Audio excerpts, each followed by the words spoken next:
We continue now at the top of Daf Mem Gimel Amud Beis Meseches Shevuos. This is Shevuos Daf 43b.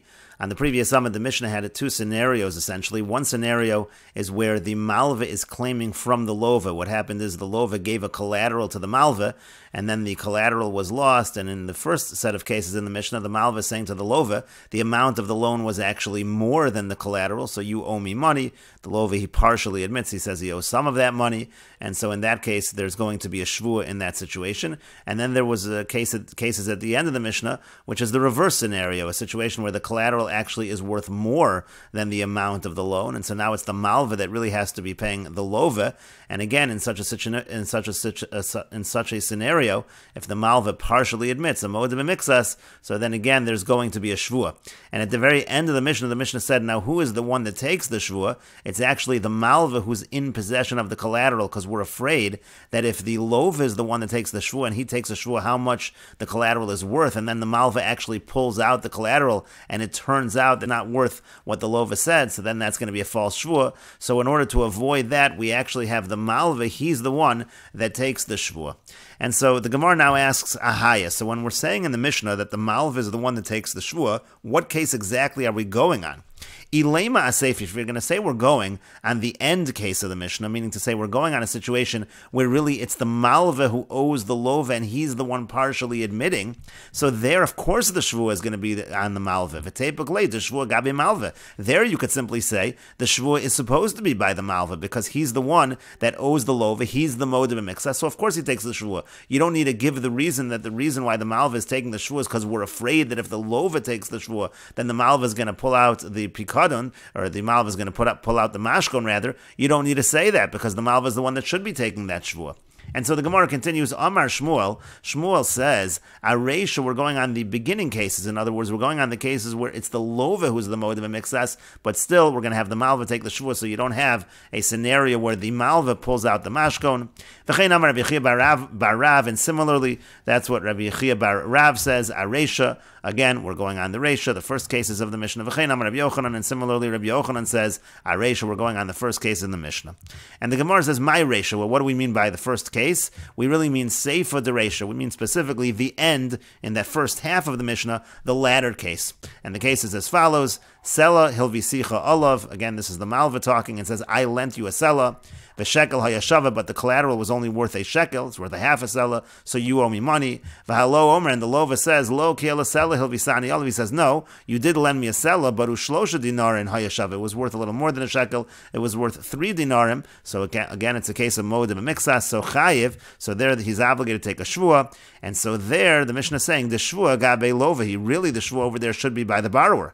V'shaklu rabbanan mi lova v'shadua amalva. And the rabbanan, they take the shvua away from the lova, instead have the Malva, for the reason again specified in the Mishnah. We're afraid the Malva otherwise might pull out the Mashkon, and what the Lova said it was worth is going to end up being proven wrong.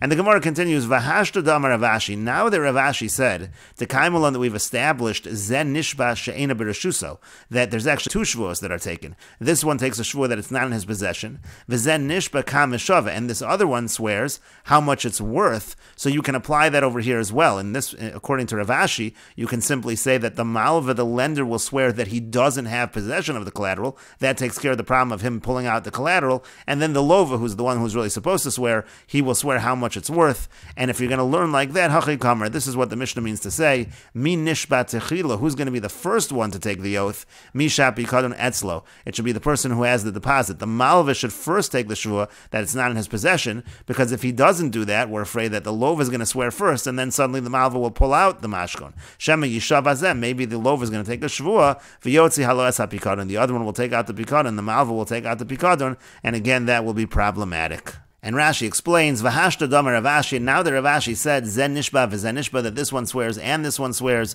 Hachi Kamar, this is what our Mishnah means to say, Mi Nishba Tchila, who's the one that swears first. V'had Ravashi b'Bab Metziyahu, Ravashi's statement is made in Bab Metzia, b'Perak HaMafkid and Perak HaMafkid, Damar Rav Huna Hasam, Rav Huna said over there, Gabe Shomer Sacher Shetoan Nigneva, let's say you have a Shomer Sacher who claimed that it was stolen from him, and then the Shomer Sacher really would have to pay in such a case, V'chayev Atzma b'Tashlum, and now he's chayev to pay, Mashabiyano so Shvua She'ena Bereshuso. Even though the Shomer Sachar is paying, we still give him a shvu. He has to take an oath that it's not in his possession. Why is that? Because Chayshin and Shema Ein of Nasan, but we're concerned maybe he liked the Pikadon, and this is just a way for him to buy the Pikadon. V'rotza Liknosa B'damim, he wants to buy it with money, so he'll claim it was stolen, now he has to pay. But essentially, this is all just a method that he's using to buy the Pikadon. And so over there in the Gemara B'Metzia, we ask a question on that idea of a Shavuos She'eina Bereshuso. From that which it says that this person is going to take out the Pikadon. Like it says in our Mishnah, we're afraid the Malva is going to take out the Mashkon. And so the question we ask over there is, so 1 second. If you're saying that the person has to take a Shavua, that it's not in his possession, so how could he take out the Pikadon? That's not even possible, because he makes a Shavua that it's not in his Rishus. Shani Ravashi Allah, and Ravashi over there, he answered over there, Zen Nishba v'Zen Nishba. Actually, both parties take a Shvua. Zen Nishba She'eina Bereshuso, so this one takes a Shvua that it's not in his possession. V'Zeh Sh'Shvua Olav, and the one who's supposed to take the Shvua, Nishba Kama Hoisa Shava. He's going to swear how much it's worth. V'Hachi Kamar Mas Nisan, and so therefore, this is what our Mishnah is saying, because again, you really have both parties taking a Shvua over here. You have the Lova taking the Shvua, because he's the mode of a Mixas, he's taking the Shvua how much it's worth, but you have the Malva also taking the Shvua that it's not in his possession. And the Mishnah is saying, Mi Nishbat Chila, who's the one that takes the oath first? Misha Pikadon Etzlo, the one who has the deposit, he's the one that takes it first. Nishbat Chila, he takes the oath first. She'eina Bereshuso, so that it's not in his possession. Uliolam Asefa Derei Shakai, and again, this statement that we're going to have him take the Shvua, that's going on the end case in the beginning, Hecha de Shvua Gabe Lova, again, in a situation where the Shvua is by the Lova, again, the Lova is going to take his Shvua after the Shvua of the Malva. And the Gemara continues, Amar Shmuel, Shmuel says, Haiman da uzve alfa zuze lechavri.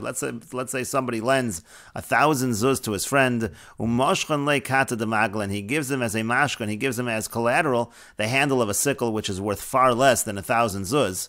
So the halach is, avad kata de magla, if the handle of the sickle, if that gets lost, if the lender loses that collateral, Avad alpha zuzah, he actually loses his 1,000 zuz. He needs to be able to give that collateral in order to collect. Rashi explains kata beisiyad, again that's a handle. Avad alpha zuzah, he loses the entire 1,000 zuz. The savar v'kabil, because what happened was he essentially accepted. He basically said that when I'm taking this mashkon, as long as I don't produce the mashkon, then I can't collect.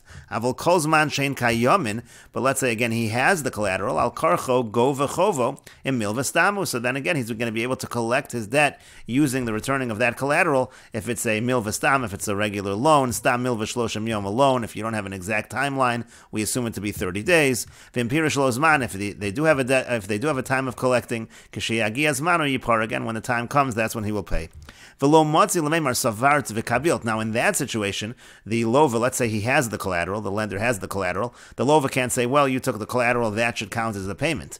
Because the whole point is, if he took it as collateral, he didn't take it as payment, l'shem piron lo kibli, he's not taking it as payment, he's taking it as collateral. Essentially, it's like a reminder of the debt.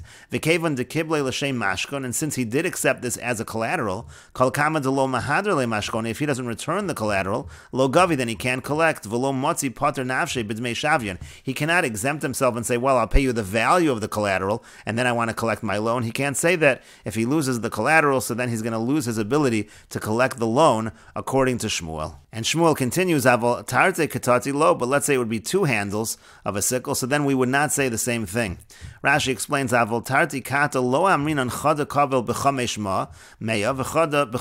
don't say that each one is worth half of the loan. Maybe we should say if he loses one of them, now he can only collect half the loan. If he loses both, he'd lose the entire thing. And so therefore, let's say he does lose one of them. Lo lifsid chamesh mea. We don't say that he loses 500 in that case. Because he didn't explain that one of them is half the loan and the other's for the other half of the loan. Rather, what's happening is he's taking both of them again as a collateral, not as payment. And according to Shmuel, as long as he can return some of the mashkon, so the one that he's not returning, he can pay that value, but still he's returning the mashkon, even if it's just one of the two. That's enough to collect the debt, according to Shmuel. And the Gemara continues, Rav Nachman Amar, and Rav Nachman says, Afilu tarti katati avad chada, avad chamesh meya, avad idach, avad kulei. No, even let's say it's two handles. If he loses one of them, so he is going to lose 500 of the loan. He's going to lose half the loan. If he loses the other one, then he's going to lose the entire thing. The idea is that each handle corresponds to half the loan, according to Rav Nachman. And Rashi explains, Rav Nachman says, Afilu tarti katoti afafa gav de lo parish, even though it's not explained, mistama chad bepalga v'chad bepalga kablinu, it makes sense to say that each one was for half the loan, v'avad chada, avad palga, so therefore if one is going to be lost, so then again he's going to lose half of the loan. And Rav Nachman continues, again, that's true, when we're talking about a situation of two handles, avalkata v'nascha, let's say it would be, for example, a handle, but then also would be like a bar of silver, so lo, then we would not say the same thing. And Rashi explains, Avalkata v'nascha lo amrina nascha kavel bepalga. There we don't say that the nascha is half of the loan and the other handle, let's say, is half the loan. Tekevan demidi dechazi lepironhu, because since that actually is something you would use to pay. Somebody might pay back a loan with a bar of silver. So lo kible ole ela b'dmei shavuos. So that actually he accepted according to its worth. Whatever that was worth, he was going to keep that, and that would be the payment, so to speak, for that value. So if he loses the nascha, there we would actually say that he can just pay the value back, the value of the nascha back to the borrower, and again, collect on the loan. And the Gemara continues with a final opinion. Nahardoi Amri, the sages of Nahardoi, they say, Afilu kata v'nascha, even let's say he has the handle of a sickle and he has a bar of silver, well, we're going to say, Avad nascha, avad palga, if he loses that bar of silver, then he loses half the loan. It's exactly the same as two handles. Avad kata, avad kula, if he loses the handle as well, then he's going to lose the entire loan. And the Gemara continues, Tanan, we learned in our Mishnah, Sela hilvisicha olav, the case was as follows. Let's say he says, I lent you a sela. The shekel hayashava, and the collateral that I took was worth a shekel. It wasn't worth the entire amount of the loan. You still owe me. V'halo omer, and then the other one says, lo, ki ala sela hilvisani olav. The lova says, no, you lent me a sela, ushlosha dinar and hayashava, but the collateral was worth a little more. It was worth 3 dinarim. So then chayiv, so then we say that he's chayiv. Again, we're saying over here that it's like a modim and mixas. And in this situation, clearly we're taking it at its value. We're looking at the collateral, not as just a reminder of the loan. We're saying that the collateral has a certain value that we simply deduct.